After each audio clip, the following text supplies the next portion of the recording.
Good morning or good afternoon, wherever you may be, or good evening or good night. This is Jen at JensArtyInclinations, a place to create, share and play.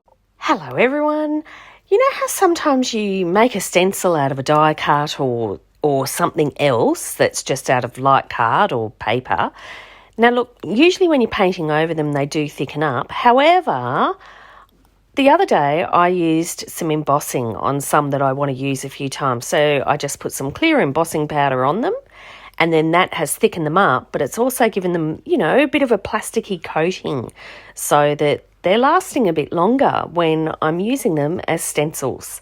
So I thought I'd just share this quick tip. I'm sure other people have thought of it as well, but I just thought I'd share this quick tip that you can actually keep some of your stencils a little bit longer, in your stencil stash, those little ones that we hand make from time to time. Hope you enjoy and I'll see you again.